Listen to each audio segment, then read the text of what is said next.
Chabi! Wa! Chabi! Wa! Orurotumbe! Otumbe! The title of our story today is Emeka and his Kongo. Nneka went with her son Emeka to the farm. As they worked, Emeka found a Kongo, a snail with a big shell. It is a delicacy greatly relished in soups. Emeka loved the egusi and okazi soup his mother makes with Kongo meat.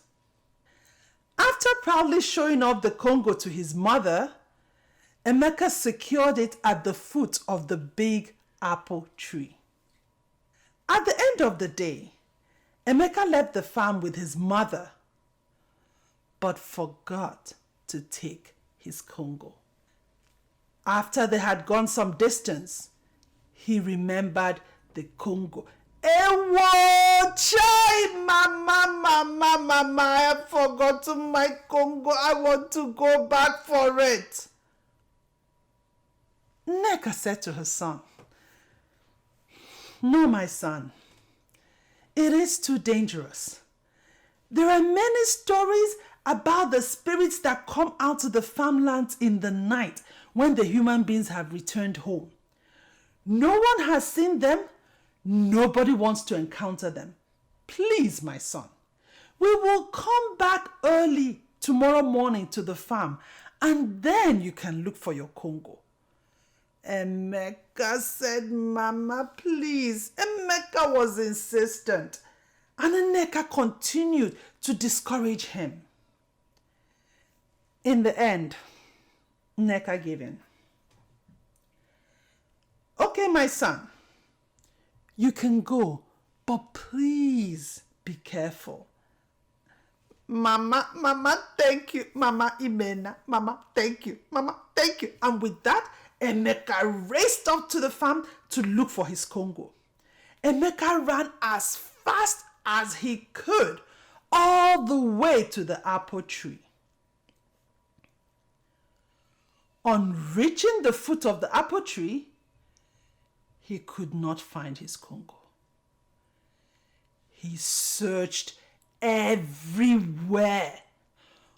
Under the tree, under the leaves, he even lifted the heavy branch that had fallen to the ground. His Kongo was nowhere to be found. Confused and not knowing what to do, Emeka sat at the foot of the apple tree and started to sing.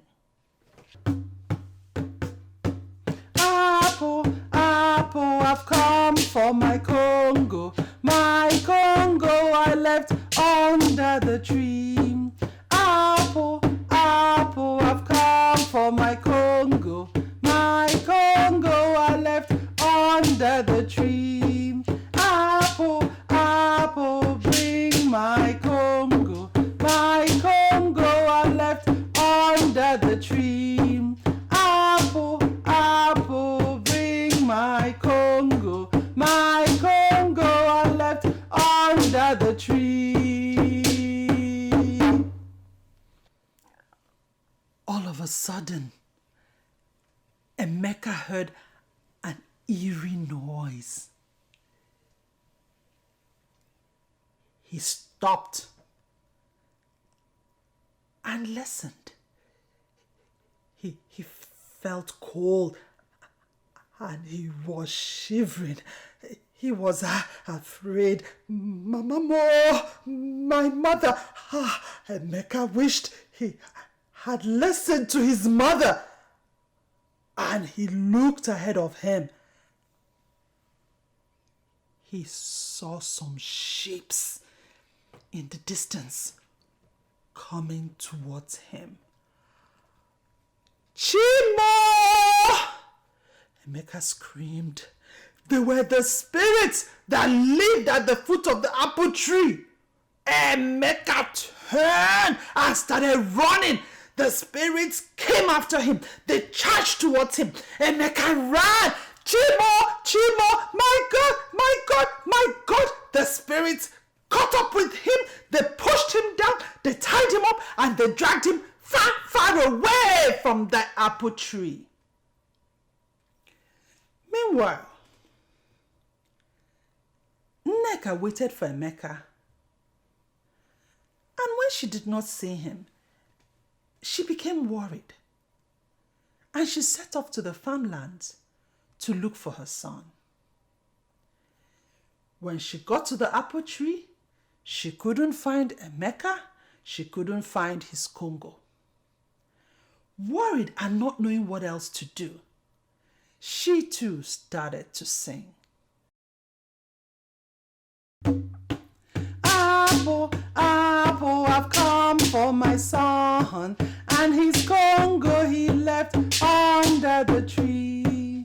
Apple, apple, I've come for my son, and his Kongo he left under the tree. Apple, apple, bring my son, and his Kongo he left under the tree. Apple, apple, bring my son, and his Kongo he left under the tree.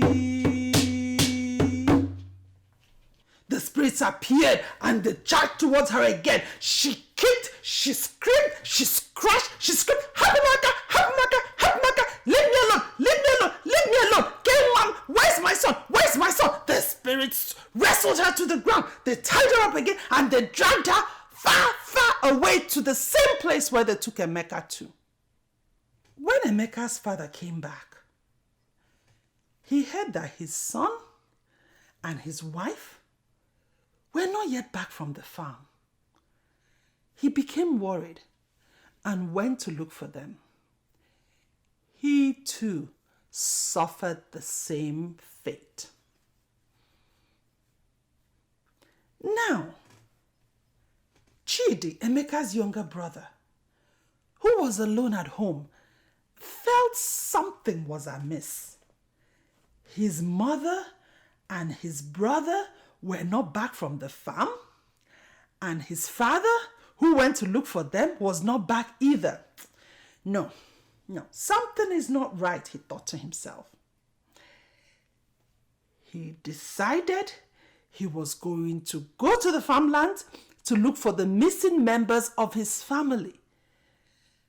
But he was afraid. He had heard the stories of the spirits that appear in the night in the farmland. And he wondered, how can a little boy like me defeat the spirits? They roam around in the farm in the night, and it is dark. I'm afraid of the dark. How can I do that? And he remembered a proverb his father taught him. Ụjọ anaghị atụ mmụọ ọ na-aga n'abalị. Spirits operate in the night because they are afraid of the day. Chidi said. This makes sense. Because nobody sees the spirits during the day. You know what? Maybe I will try to create daylight in the farmland, and the spirits will run away.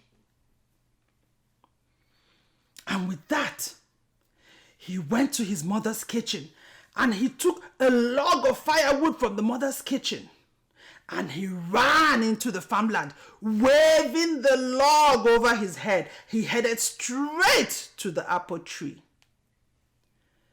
And when he got to the apple tree, he started to sing.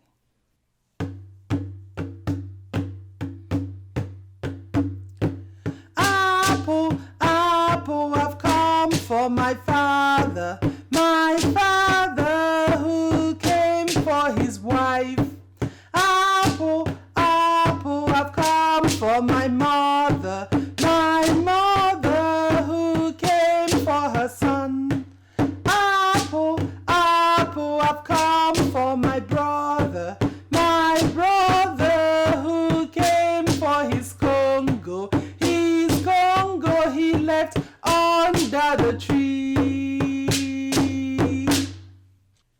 Chidi had barely sung the last stanza when the spirits charged at him.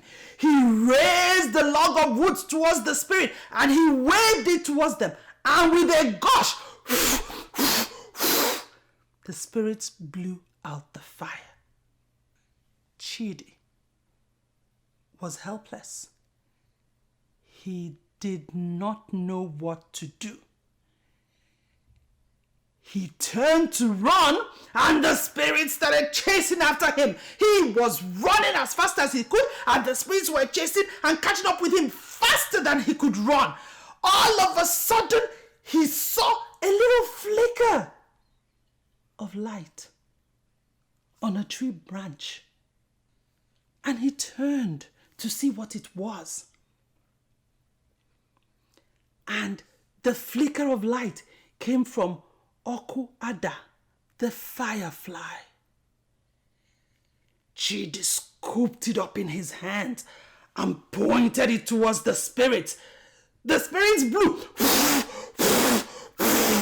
but they could not extinguish it. They blew even harder.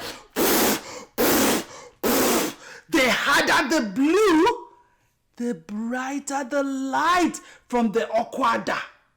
And the light started glowing and started glowing, and the spirits started screaming, Wepoku, Wepoku, Wepoku, remove the light, we can't see, Wepoku, Wepoku.